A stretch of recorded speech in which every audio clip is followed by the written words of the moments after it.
जय जिनेन्द्र। जय जिनेन्द्र। आज का लेक्चर शुरू करेंगे। कल जो टॉपिक हमारा चल रहा था, ईशान इंद्र का उत्पन्न होना, दूसरे ईशान कल्प में उनका उत्पन्न होना, वो जैसे ही उत्पन्न हुए तुरंत उनके जो जैसे जैसे ईशान इंद्र उत्पन्न हुए उनके बाकी देव देवी उनके पास आए, क्योंकि इंद्र उत्पन्न हो चुके हैं तो देव देवियों का व्यवहार होता है कि आकर उनकी सलामी करे या उनकी आज्ञा का पालन करे, अपने इंद्र का वो स्वागत करे। तो सब आए और उन्होंने बताया कि आपका यहाँ जन्म हो चुका है, लेकिन आपके मृत शरीर की वो बलिचंचा नगर के असुर कुमारों ने बहुत ही बुरी हालत की है। तो जैसे ही उन्होंने देखा, उन्होंने भी अपनी अवधि ज्ञान से देखा, तो देखा कि वो जो तांबली तापस थे उसके शरीर को, उसके मृत शरीर को जो बलिचंचा नगर के जो असुर कुमार देव देवी थे उन्होंने उठा के कहीं पूरे नगर में घसीटा था और उठा के कहीं कोने में पटक दिया था। तो उनको तुरंत क्रोध आ गया और बिल्कुल गुस्से के साथ जैसे ही उन्होंने नीचे दृष्टि की, नीचे यानी कि बलिचंचा नगर में जैसे उन्होंने दृष्टि की तो उनके प्रभाव से, दिव्य प्रभाव, भाई ईशान इंद्र है, दूसरे देवलोक के स्वामी है, कम से कम 2 जम्बूद्वीप से अधिक जगह के जितनी योजन के ऊपर उनका प्रभुत्व होता है। तो जैसे ही उन्होंने नीचे दृष्टि की तो उनकी आंखें दिव्य प्रभाव से अंगार, मुरमुर यानी कि भस्म जैसे अग्निकण, राख और तपे हुए तपे के समान उनकी दृष्टि से, उनके दृष्टिपात से वो जो बलिचंचा नगरी है वो बिल्कुल ऐसी हो गई, अंगारों से तपती हुई। फिर भस्म कण, अग्नि कण उस पर गिर रहे हैं और राख, जैसे कोई चीज जल जाए और राख उड़े, ऐसी स्थिति हो गई है बलिचंचा नगर की। नगरी के लोगों ने देखा कि ये अग्नितुल्य नगरी तप रही है क्योंकि ईशान इंद्र को क्रोध आया है। तो ऐसी स्थिति में उन्होंने वो सब असमर्थ हो गए। देवराज ईशान की उस दिव्य देवर्धि और दिव्य देवद्युति, देवानुभाव, दिव्य तेजोलेश्या वो सहन नहीं कर पाए। जो बलिचंचा नगर के देव देवी हैं वो इसको सहन नहीं कर पाए और दौड़ के उन्होंने ईशान इंद्र के पैर पकड़ लिए। वो उनके नगर में मतलब वहां से ही वो परिउपासना करने लगे विनय पूर्वक और ईशान इंद्र की वो आदर करने लगे। आदर करते हैं, मान देते हैं और परिउपासना करते हैं, क्षमा मांगते हैं, माफी मांगते हैं और उनको वंदन करते हैं। वहीं पे रहते रहते तब ईशान इंद्र ने उनको माफ किया, शांत हो गए वो और बलिचंचा नगरी के लोगों को उन्होंने मुक्त कर दिया, माफ कर दिया। तो ये स्थिति थी। अब यहाँ तो देवराज जो शक्रेंद्र है उनका जन्म हो चुका है, उन्होंने यहाँ उत्पत्ति ले ली है। अब बलिचंचा नगर की बात होगी क्योंकि वहां भी इंद्र का उत्पन्न होना बाकी है। बराबर समझ में आया कल क्या स्टोरी हुई थी वो? हाँ। तो अब वो भी स्थिति देखेंगे। अब ईशान इंद्र उत्पन्न हुए तो यहाँ क्या हुआ वो भी देखेंगे। अब वो शांत हो चुके हैं और देवेंद्र देवराज ईशान, शक्र देवेंद्र देवराज ईशान के साथ क्या वार्तालाप करने में समर्थ है, ऐसा गौतम स्वामी ने प्रश्न पूछा। फिर से मैं बोल रही हूँ, फिर से सुनिए कि देखिए अब 2 देवलोक हैं, सौधर्मेंद्र और ईशान इंद्र। तो सौधर्मेंद्र है वो शक्र है और ईशान इंद्र है वो ईशान है। ठीक है, दोनों के नाम अलग है। ये शक्रेंद्र है, ये ईशान इंद्र है। तो अब यहाँ दोनों की स्थिति चल रही थी। दोनों में जो सौधर्म देवलोक के शक्रेंद्र है उनसे ईशान इंद्र की स्थिति हमेशा थोड़ी ज्यादा ही बताई है, उनकी शक्ति ज्यादा ही बताई है, क्योंकि ये पहले देवलोक है, वो दूसरा देवलोक, और दोनों से स्थिति में भी ऊपर नीचे है। तो यहाँ ये प्रश्न किया गया है कि क्या देवराज जो शक्रेंद्र है वो ईशान इंद्र का आदर भी करते हैं और अनादर भी करते हैं? तो परमात्मा कह रहे नहीं, सौधर्म इंद्र ईशान इंद्र का अनादर नहीं कर सकते, क्योंकि वो उनसे उच्च स्थिति में है। क्या ईशान इंद्र सौधर्म इंद्र का अनादर करने में समर्थ है? हाँ है, क्योंकि ऊपर की स्थिति में बैठा हुआ इंद्र नीचे की स्थिति के इंद्र का अनादर कर सकता है, वो समर्थ होता है। समझ में आ गया? ये भी मुद्दा कल हुआ था, बराबर। दोनों एक दूसरे से बात करने में भी समर्थ है, दोनों एक दूसरे से बातें करते रहते हैं। और शक्र और ईशान के मध्य ये कार्य करणीय है या ये कार्य करणीय है, ऐसा भी उनके बीच दौरान ऐसा विचार भी वो आपले करते हैं, और एक दूसरे के विचारों को वो आदान प्रदान करते हैं, क्योंकि देव है वो, तो खाली विचार से भी उनको मालूम पड़ जाता है। यही तो वैक्रिय अवधि ज्ञान। समझ में आ रहा है वैक्रिय अवधि ज्ञान क्या होता है?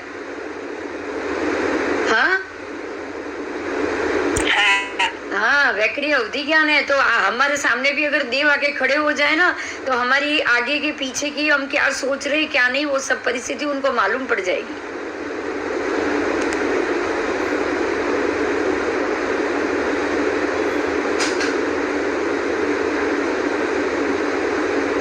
ये कार्य करणीय है, ये कार्य करणीय है, ऐसा विचार उन दोनों में उत्पन्न होता है। और यदि देवराज शक्र के सामने कोई प्रयोजन उपस्थित हो जाए तो वो ईशान देवराज के पास प्रकट हो जाते हैं, और यदि ईशान देवराज के सामने कोई प्रयोजन उपस्थित हो जाए तो वो शक्रेंद्र के पास आके प्रकट हो जाते हैं, बराबर। और ईशान आके कहते हैं कि हे दक्षिण अर्ध लोकाधिपति देवराज शक्र, ये इस समय ये कार्य करणीय है। और शक्र ये कहते हैं कि उत्तरार्ध लोकाधिपति देवराज, इस समय ये कार्य करणीय है, और ये करणीय कार्य है। ये दोनों एक दूसरे से परस्पर कार्य का अनुभव करते हुए वो दोनों कार्य भी करते हैं, संपन्न भी करते हैं, और आगे उनकी बीच में ये संपादिता होती रहती है। देखिए, अब ध्यान से सुनिएगा, ध्यान से सुनिएगा। दोनों का अधिपत्य अलग अलग है।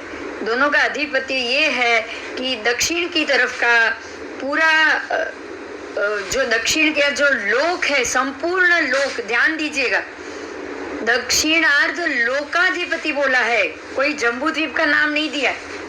क्या बोला है? खाली तिर्यक लोक नहीं, संपूर्ण लोक, दक्षिण लोक। समझ में आया? भगवान के ये शब्द याद रखिएगा।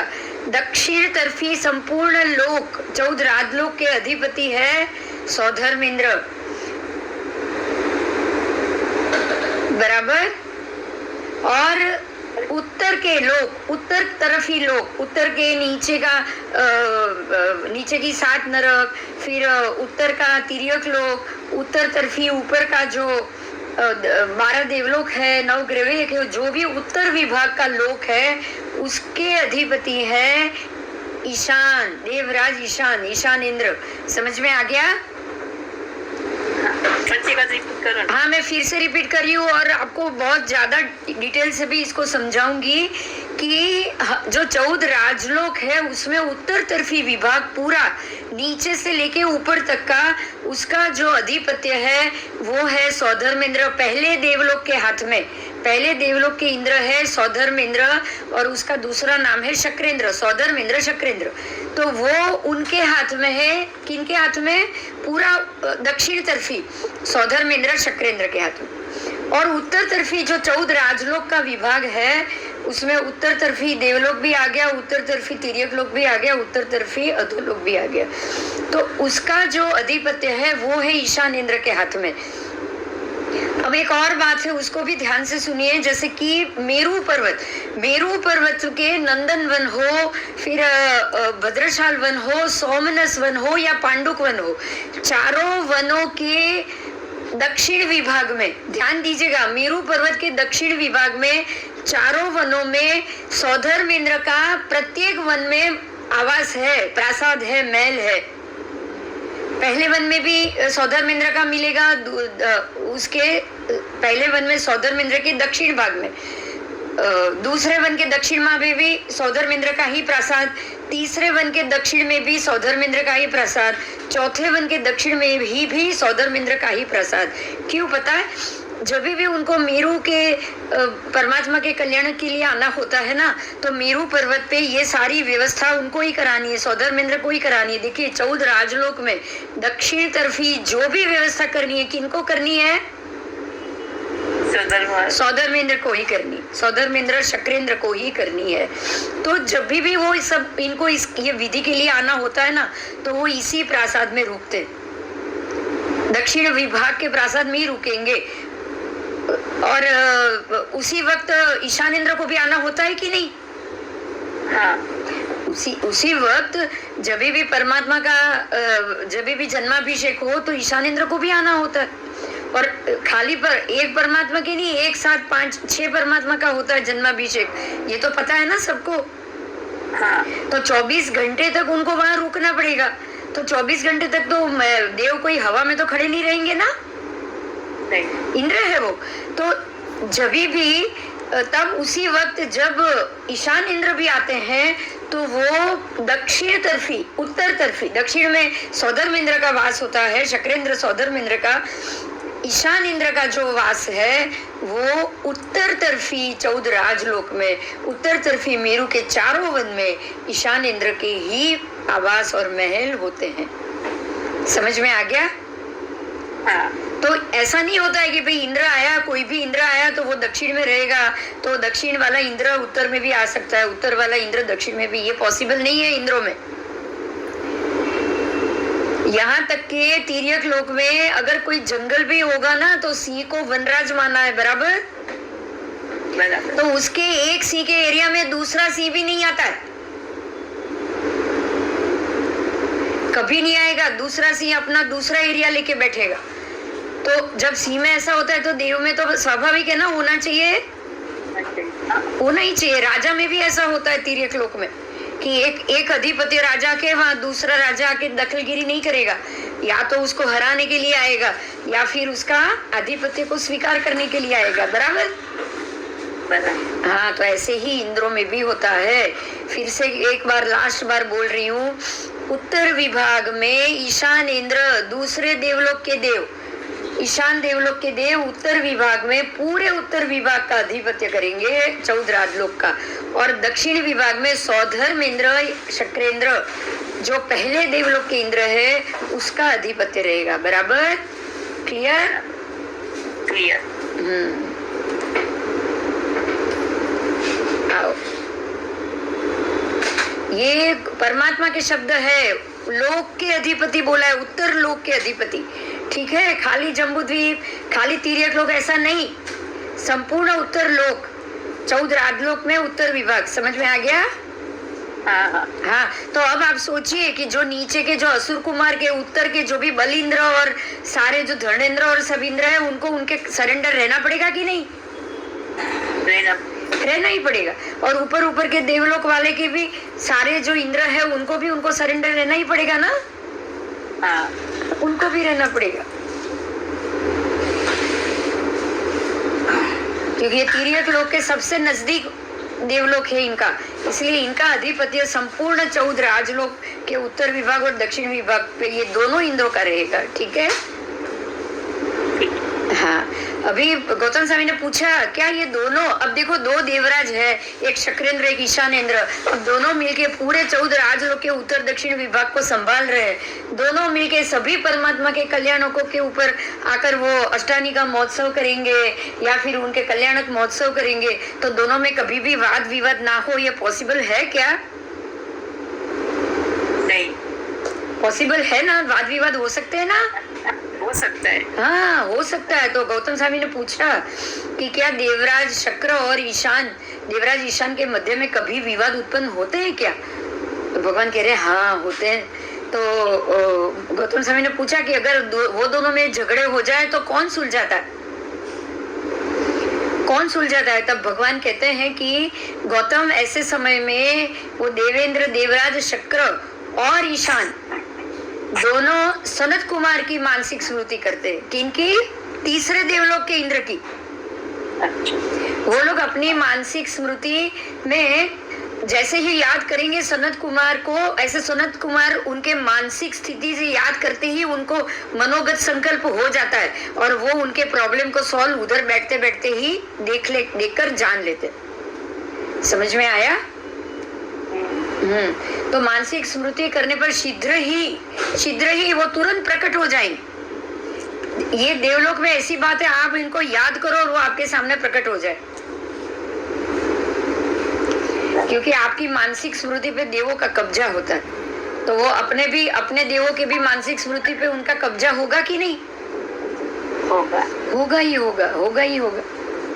तो मानसिक स्मृति करने पे शीघ्र ही वो सनत कुमार देवराज है जो तीसरे देवलोक के इंद्र है, वो तुरंत वो या देवराज शक्र या ईशान इंद्र उनके सामने वो प्रकट हो जाते हैं। और वो जो कहते हैं तीसरे सनत कुमार देवेंद्र जो कुछ भी कहेंगे उनको ये दोनों को मानना ही पड़ेगा। समझ में आया? उनकी आज्ञा को इनको शिरोधार्य करना ही पड़ेगा। उनकी आज्ञा, उनकी सेवा, उनका उपपाद, उनका आदेश, उनका निर्देश, सबका उनको पालन करना पड़ेगा। बराबर? मजा આવી ગઈ ને? જાણીને કેવી મજા આવી ગઈ બોલો? આખી વ્યવસ્થા ખબર પડી ગઈ તમને? तो देवेंद्र, देवराज, सनत कुमार। अब सनत कुमार की बात की क्योंकि वो अब ये दो देवलोक की बात खत्म हो गई, अब ऊपर के देवलोक पे जा रहे। तो सनत कुमार क्या भव सिद्धिक है? पहला ही प्रश्न गौतम स्वामी का कि क्या वो मोक्ष जाने के योग्य है? भव सिद्धिक है, अभव सिद्धिक है, सम्यक दृष्टि है, मिथ्या दृष्टि है, परित संसारी है, अनंत संसारी है, सुलभ बोधिक है, दुर्लभ बोधिक है, आराधक है, विराधक है, चरम है या अचरम है? देखो कितने सारे सवाल हो गए, सब पूछ लिया गौतम स्वामी ने, सब कुछ पूछ लिया। तो क्या ये सब कुछ है? तो बनते ये किस अपेक्षा से कहा जा रहा है? तो गौतम भगवान ने जवाब दिया, गौतम देवराज, सनत कुमार, अनेक साधु, अनेक साध्वियां, अनेक श्रावकों, अनेक श्राविकाओं का हित चाहने वाले देव इंद्र है, सुख चाहने वाले हैं, उनका पथ्य चाहने वाले हैं, उन पर अनुकंपा करने वाले, निश्रेयस की दिशा में प्रेरित करने वाले, हित सुख निश्रेयस चाहने वाले हैं। गौतम इस अपेक्षा से देवराज सनत कुमार भव सिद्धिक है, मतलब वो भव्य जीव है, वो अभवी जीव नहीं है। कोई भी अभवी जीव ऐसे कोई भी इन देवलोक के इंद्र बनने योग्य होते ही नहीं है। यहाँ ये ध्यान दीजिएगा, बात समझ में आई? अगर कोई इंद्र बना कोई जीव तो समझ लेना कि ये कभी भी अभवी नहीं हो सकता, क्योंकि उनको सबका श्रेय चाहना है। बराबर? वो सम्यक दृष्टि है, वो कभी मिथ्या दृष्टि नहीं होते। मिथ्या दृष्टि होते तो वो भगवान की किसी भी कल्याणक उसमें जाते ही नहीं। बोलो जाते क्या? इससे भी मालूम पड़ जाता है कि ये सम्यक दृष्टि होते हैं इंद्र सारे। बराबर? बराबर? उसके बाद वो परित संसारी है। परित यानी कि अब इनका संसार परिमित हुआ है, मतलब नियत हो चुका है। अब इनका संसार ज्यादा नहीं है, अनंत संसारी नहीं है। अनंत संसारी तो वही होगा जो अभवी है। बराबर? तो ये अभवी नहीं है, ये सुलभ बोधिक है, ये दुर्लभ बोधिक नहीं है, और ये आराधक है, ये विराधक नहीं है। ये विराधक नहीं है, ये आराधक है। अब ये चरम है, अचरम नहीं। समझ में आ गया? ये कभी भी मोक्ष जाएंगे, ये कभी भी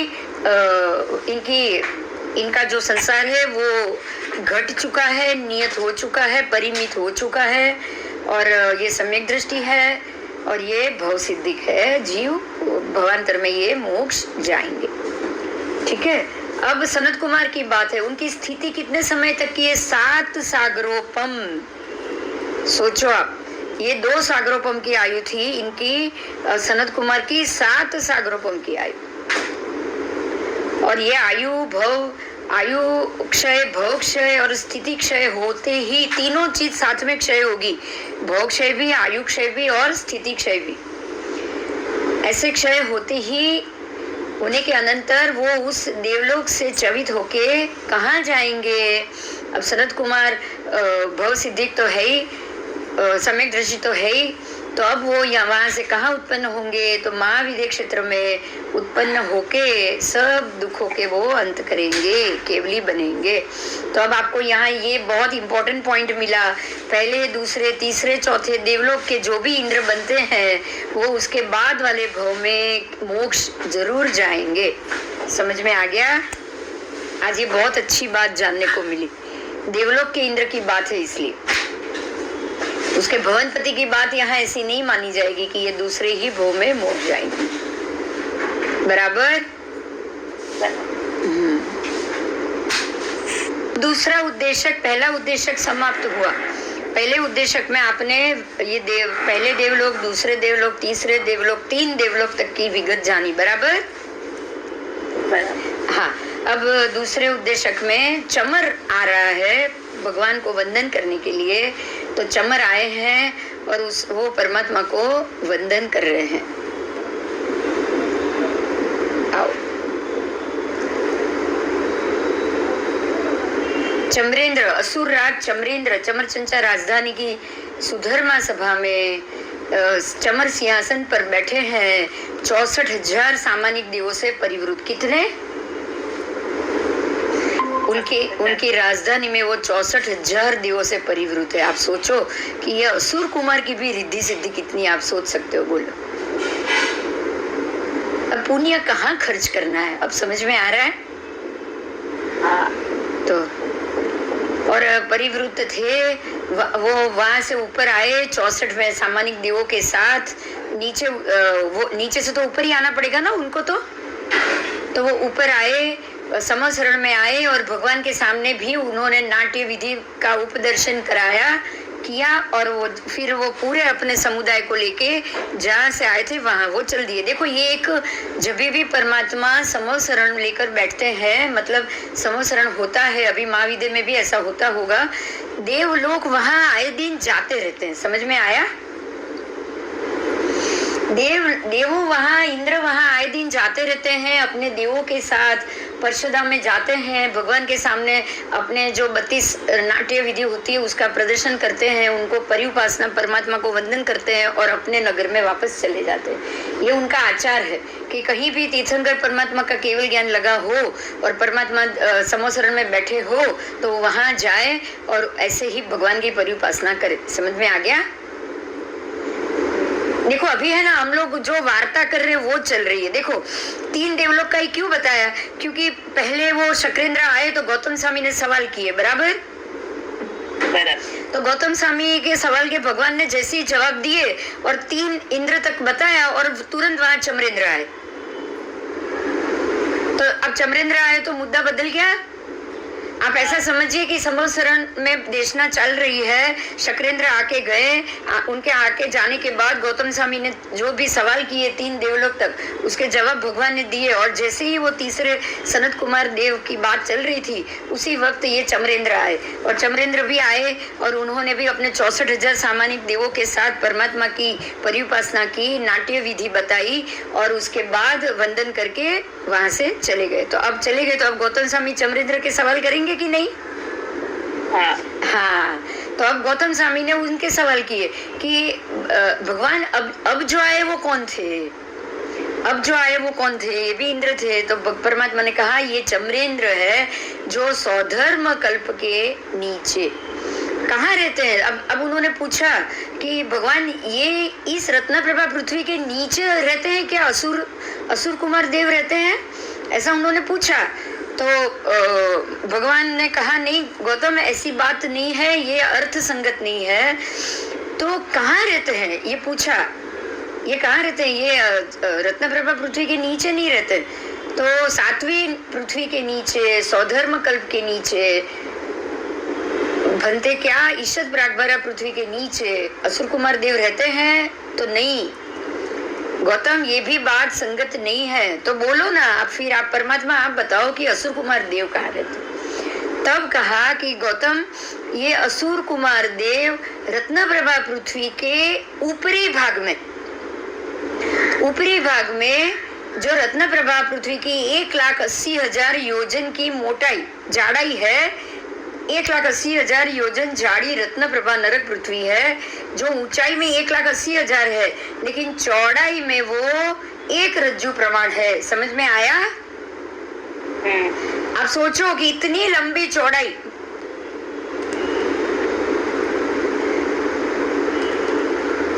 रत्न प्रभा पृथ्वी की, देखिए ये ऊपर दिख रहा है आपको, प्लेट दिख रहा है आपको, देखो बढ़िया जवाब मिल गया। देखो ये दिख रही है ऊपर, लकड़ी की प्लेट दिख रही है मेरे पीछे ऊपर, बराबर ऐसी है रत्न प्रभा नरक पृथ्वी, दिख रही है ना ऊपर? हाँ, तो देखो जाड़ाई एक समान है, 1,80,000 बराबर, जाड़ाई इतनी है और चौड़ी कितनी? एक रज्जू। तो ऐसा ही होगा ना उसका आकार, जो ऊपर दिख रही है ना लकड़ी की प्लेट, ऐसा ही होगा। तो ये जो 1,80,000 ऊंचाई वाली है, जाड़ाई बोलो या मोटाई बोलो, ये जो ऊंचाई जो उसकी 1,80,000 है, उसके इसी के ऊपरी भाग में, कहाँ? ऊपरी भाग में। हाँ, ये पृथ्वी में असुर कुमार देव रहते हैं। उसके ऊपरी कहाँ रहेंगे वो मैं बताऊंगी, लेकिन ये रत्न प्रभा नरक पृथ्वी की 1,80,000 की मोटाई के अंदर असुर कुमार देव रहते हैं। बराबर? क्योंकि वो उसके अलग अलग विभाग में अलग अलग देव आएंगे, इसीलिए जब उसका डिस्क्रिप्शन आएगा पूरा तब हम जानेंगे। लेकिन अभी आप इतना जान लो कि वही 1,80,000 की जो उसकी जो ऊंचाई है ना, उसी के अंदर असुर कुमार देव रहते हैं। आओ, और वो दिव्य भोग भोगते रहते हुए वहाँ दिव्य भोगों का भाग करते रहते हैं, इधर उधर आते जाते रहते हैं, और नीचे से ऊपर तिरछा लोक में तो वो बार बार आ जाते हैं। सारे असुर कुमार, नाग कुमार, मेघ कुमार, सब उनको बहुत अच्छा लगता है, वो लोग बार बार ऊपर आ जाते हैं। बराबर? अब वो कैसे गति करते हैं, ये ध्यान में लेने जैसी बात है। हर एक देव नीचे के जो असुर कुमार, व्यंतर, वाण व्यंतर देव कहाँ कहाँ तक जा सकते हैं, ऐसे आपको याद नहीं रहेगा, लेकिन जब भी याद ये इसमें वीडियो में आ जाएगा तो आपको जब भी चाहिए आप उसमें से जान सकते हो। मैं बोल रही हूँ, ध्यान से सुनिए। असुर कुमार देवों की गति का विषय नीचे के लोक में है। कहाँ पे है? नीचे के लोक में है। तो कहाँ तक है? तो उनकी गति का विषय नीचे 7वीं नरक पृथ्वी तक है। देखो वो पहली नरक पृथ्वी में तो वो रहते ही है, तो 1 से लेके 7 तक वो जा सकते हैं। ये पूरा जो एरिया है यहाँ आपको जो ऊपर दिख रहा है, ऊपर से लेके नीचे तक ये रत्न प्रभा नारकी है, पर वहां से लेके 7 तक नीचे तक आएगी ना, जहां तक मैं हूँ वहां तक, तो वो 7वीं नरक पृथ्वी तक जा सकते। असुर कुमार रहते हैं वो पहली नरक नारकी रत्न प्रभा पृथ्वी के अंदर, और वो 7वीं नारकी तक वो आसानी से आ जा सकते हैं। ठीक है, तो वो असुर कुमार देव जाते हैं, उनकी गति 7 तक है, लेकिन वो तीसरी नरक गति तक ही वो जाते हैं। समझ में आ रहा है? देखिए भगवान, मैं फिर से मैं बोल रही हूँ, ध्यान से सुनिए। भगवान क्या कह रहे हैं, उनकी शक्ति तो है वो 7वीं नरक पृथ्वी तक जाए, लेकिन वो तीसरी तक ही गए हैं आज तक, और तीसरी तक ही जाएंगे, उससे आगे वो नहीं जाएंगे। बराबर?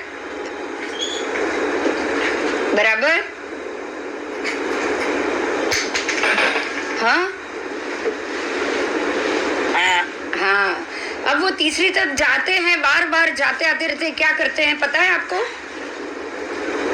नहीं।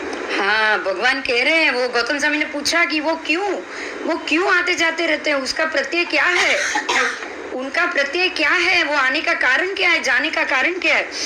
तब गौतम स्वामी को भगवान ने बताया कि पूर्व जन्म के वैरी की वेदना को बढ़ाने के लिए, बराबर, उनका जो पूर्व जन्म का वैरी होगा, मान लो कि मेरा ये जन्म में कोई वैरी हो और वो असुर कुमार देव बना है, तो वो नीचे आएगा, उसको याद आएगा, मेरे साथ वैर याद आएगा और मेरी पीड़ा बढ़ाने के लिए, मुझे उत्पीड़न करने के लिए, मुझे तकलीफ देने के लिए वो बार बार नीचे आएगा और मुझे पीड़ा देगा। समझ में आई बात? ये पहली, दूसरी, तीसरी नरक की बात कर रही हूं मैं। वो नरक में जाएगा ही और पीड़ा देगा। समझ में आया? हाँ, तो वो उनको याद आ जाता है ये मेरा पूर्व जन्म का वैरी है, और वो 3 नरक पृथ्वी तक जा सकते हैं, वहां तक उनका अवधि ज्ञान है, वो वहां तक जा सकते हैं। तो वो आ जाते हैं और वो जो वैरी है उसको मारते हैं, कूटते हैं, टुकड़ा करते हैं, मर्जी आए उतना कटते पीटते हैं, और उसके बाद वो वहां से चले जाए। बार बार आएंगे, बार बार पीड़ा देंगे, बार बार आएंगे, बार बार। आप समझ सकते हो कि नारकी के पहले, दूसरे, तीसरे जीवों की भी क्या कठिनाई होगी, आप समझ सकते हो। लेकिन उनके कर्म तो कट ही रहे ना, ऐसे भी नरक गति में भी कर्म तो कट ही रहे हैं ना। कर्म खपाने के लिए ही नारकी का जीव नरक में जाता है, बराबर। और अगर वहां जाने के बाद भी कर्म ना खपे तो चलेगा क्या? नहीं। तो वहां भी जाने के बाद वहां भी देव आएंगे और नारकी के जीव अंदर अंदर उसको मारेंगे और कर्म खटेंगे। देवलोक से देव आके उनके कर्म मार के कर्म खटाएंगे, और परमाधामी देव भी मार के कर्म खटाएंगे, और ऊपर से ये भवनपति व्यंतर वाण व्यंतर भी आके उनके कर्म खटाएंगे। और अभी बाकी है तो जो नरक पृथ्वी है वो भी उसको पीड़ा देके कर्म खटाएगी। समझ में आया? नारकी के जीवों के कर्म इस प्रकार से खटते हैं। हाँ, तो બંધાય જ ને એ લોકોને, તો બંધાય તો ખરા જ ને, બંધાય તો કોઈને બી, એટલે તો બિચારો સમ્યક દ્રષ્ટિ ચૂપ થઈને બેઠો છે ને। આ લોકો સમ્યક દ્રષ્ટિ થોડા જ, સમ્યક દ્રષ્ટિ હોય તો અસુર કુમાર દેવ છે પાછા, એટલે એમની તો સમ્યક દર્શન હવે ખબર પડશે, પણ ત્યાં સમ્યક દ્રષ્ટિ તો બહુ ઓછા। હજી ઇન્દ્ર હોય તો હોય, બધા ના હોય, બધા ના હોય, હજી હોય તો ઇન્દ્ર હોય પણ બધા ના હોય। શું? चलो आओ आओ। तो अब ये तिरछे कहाँ तक जाते, देखो नीचे मालूम पड़ गया, बराबर। भगवान सब दिशा बताएंगे, नीचे 3 नरक तक, साइड में तिरछा लोक में असंख्य द्वीप समुद्र तक वो जा सकते हैं, लेकिन वो सिर्फ नंदीश्वर द्वीप तक ही जाएंगे, बराबर। सिर्फ 8वां नंदीश्वर द्वीप, वो उधर तक ही गए हैं और वहां तक ही जाएंगे। तो वो कहाँ तक जा सकते हैं उसको हम नहीं देखेंगे, जाने की शक्ति उनकी हर जगह, लेकिन वो जाएंगे कहाँ तक वही याद रखेंगे, बाकी हमको याद ही नहीं रखना। आपको इतना याद रहना चाहिए कि भाई असुर कुमार है तो नंदीश्वर द्वीप तक तो ये जरूर जाएंगे। और नंदीश्वर द्वीप तक क्यों जाएंगे? क्योंकि असुरेंद्र को नंदीश्वर द्वीप जाके परमात्मा के कल्याण महोत्सव करना होता ही है। अष्टानिका महोत्सव सारे नंदीश्वर द्वीप में ही होते हैं ना।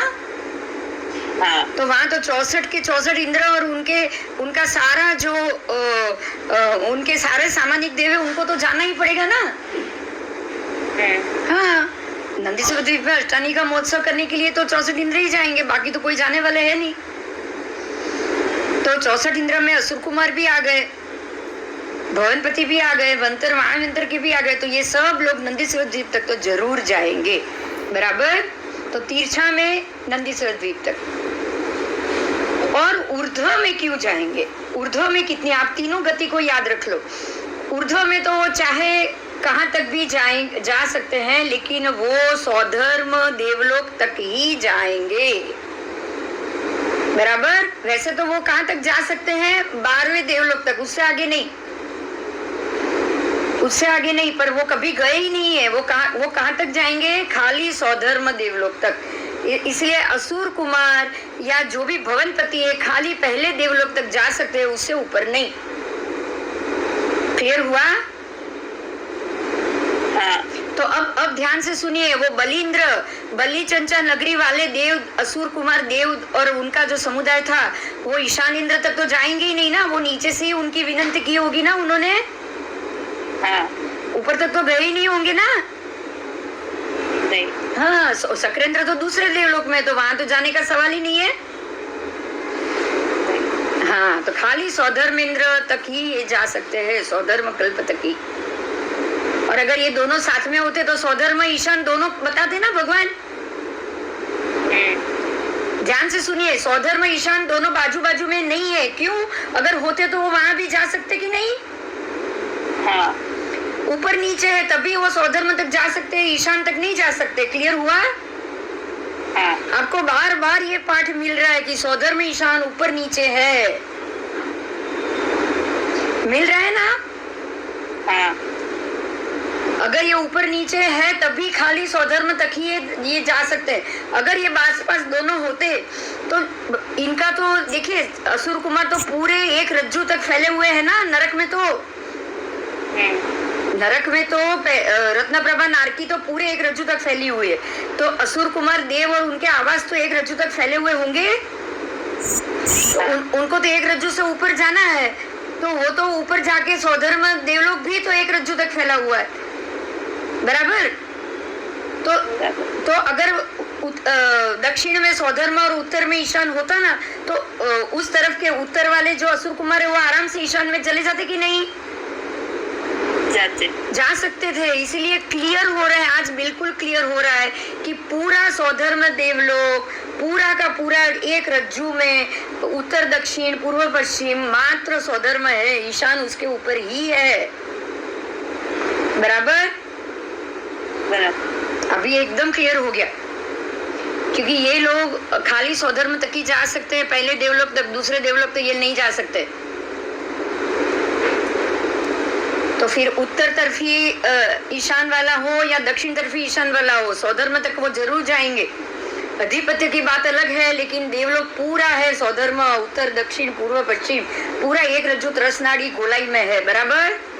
બહુ મજા આવી, આજે બહુ સરસ જવાબ મળી ગયો।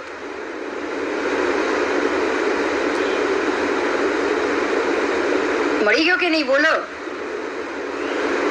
હા, મને તો બહુ સંતોષ થયો, આજે બહુ સરસ જવાબ મળી ગયો। તમને બધાને શું લાગ્યું બોલો? કોઈ બોલતું નથી? મને તો બહુ મજા આવી, બહુ મજા આવી। બીજા બધા ક્યાં છો? ખબર છે કે નથી? મજા કરું છું। સમજાઈ ગયું એ બોલો પહેલા બસ। યસ યસ યસ, સમજાયું। મારે ફરીથી સાંભળવું પડશે પછી। કઈ વાંધો નહીં, પણ જો અત્યાર સુધી એવી માન્યતા હતી, જો હું બતાવું તમને, જો આવી રીતે બે દેવલોક છે, સમજાય છે હવે? બાજુ બાજુમાં એવી માન્યતા છે આપણા બધા ફોટાઓમાં, બાજુ બાજુમાં છે, તમને 14 રાજલોકના બધા ફોટામાં આવી રીતે દેખાશે, સૌધર્મ અને ઈશાન। હવે अभी जो पाठ आया उसको समझेंगे, अभी जो पाठ है उसके समझेंगे। अब ये देवलोक में रत्न प्रभा तो नीचे है इतनी, बराबर। ये रत्न प्रभा है, मान लो ये रत्न प्रभा है, ये भी एक रज्जू, ये भी एक रज्जू हुआ। हाँ, तो अब ये रत्न प्रभा में से किसी भवनपति को अगर सौधर्म में जाना है, एक वो पहले देवलोक तक जा सकता है, तो ईशानेंद्र भी बाजू में उतनी जगह पे तो वो जरूर जा सकता है ना। दक्षिण वाला क्यों नहीं जाएगा बताओ? जा सकता है। अच्छा, अब ये सोचो कि ये पूरा एक रज्जू है, तो उत्तर वाला उत्तर में जाए तो दक्षिण वाला क्या उत्तर में आके ऊपर जाएगा क्या? असुर कुमार नहीं, वो तो दक्षिण से ही जाएगा ना। उसको कोई इधर आके तो ऊपर जाना है, ऐसा तो पॉसिबल भी नहीं है ना। नहीं, देखिए समझिए, ये कोने से ये कोने पे देव आए और ऊपर जाए, ये पॉसिबल है? नहीं। तो यहाँ से वो यहाँ जाए और यहाँ से यहाँ जाए, मतलब क्या हुआ पता है? ये आपका सौधर्म है, ये ईशान है। समझ में आ गया अभी? तो यहाँ से इजीली वो सौधर्म में जा सकता है, कहीं से भी जा सकता है ना।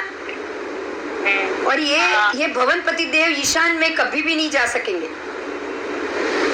कभी गए ना कभी जाएंगे, तो ये ऊपर नीचे तभी ना, बाजू बाजू में होता तो चले जाते कि नहीं बताओ? बाजू बाजू में होता तो चले जाते। बस, तो अब ये साबित हो गया कि ये बाजू बाजू में नहीं है। तो ये रत्न प्रभा नारकी, उसके ऊपर ये सौधर्म और उसके ऊपर ये ईशान, क्लियर हुआ? और बीच में तिर्यक लोक। आज ये पूरा भूगोल में ये जो क्वेश्चन था वो ये जरिए से पूरा क्लियर हो गया कि ईशान के ऊपर सौधर्मेंद्र है। अभी 2 लेसन से वही चल रहा है, बराबर? बराबर। हाँ, कल के पाठ में भी ये क्लियर हो गया। एक बार सुन लेना, नहीं सुना हो तो वापस सुन लेना आज, और आज का भी ये सुनना। आज का तो मालूम पड़ी कि आपको कि बाजू बाजू में नहीं है, एक के ऊपर एक है, बराबर? इसीलिए ये असुर कुमार सौधर्म में जा सकते हैं पर ईशान देवलोक में नहीं जा सकते, सौधर्म के ऊपर जा ही नहीं सकते, बराबर? बस बस। अब क्यों जाते हैं, ये भी तो कारण है। गौतम स्वामी तो पूछेंगे ही पूछेंगे भी, क्यों जाते, पूछेंगे ना गौतम स्वामी? हाँ, तो उन्होंने पूछ लिया कि भाई ये क्यों जाते हैं। तब भगवान ने कहा कि ये क्यों जाते हैं, उसका जवाब दिया कि असुर कुमार देवों का सौधर्म कल्पवासी देवों के साथ भव प्रत्यय एक वैरानुबंध होता है। जैसे उनको नीचे के सभी देवों से वैर होता है, नरक के जीवों से भी वैर होगा, तिर्यक लोक में भी लोगों से वैर होगा, ऐसे देवलोक में भी वैर होगा कि नहीं? होगा। तो ये वैर के कारण, उनके ऐसे वैर भाव के कारण वो वहां जाते हैं और जाकर उनकी जो भी देवियां होती है ना उनके साथ उनको उठा के वो नीचे आ जाते हैं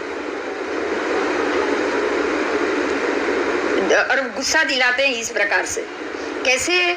तो वो उनकी देवियों को उठा के नीचे ले आएंगे, दूसरा देवियों के साथ वो भोग करेंगे। जैसे हम किडनैप बोलते हैं ना, देवी को उठा के, जैसे रावण कैसे लेकर आया था सीता को, हाँ, तो इस तरह ये लोग भी वहां से उनको उठा के ले आएंगे और इस प्रकार से भोग करेंगे और वो देवों को ऐसे परेशान करेंगे। और विशाल शरीर का निर्माण करते हैं। ये असुर कुमार देव उनको डराते हैं। दूसरा, सौधर्म देवलोक के देवों को डराएंगे। कैसे डराएंगे? तो वो बिल्कुल अपना बड़ा शरीर बनाएंगे। कैसे करेंगे? शरीर को विशाल करेंगे, बड़ा सा शरीर बनाएंगे और डराएंगे। उसके बाद बड़ा सा वो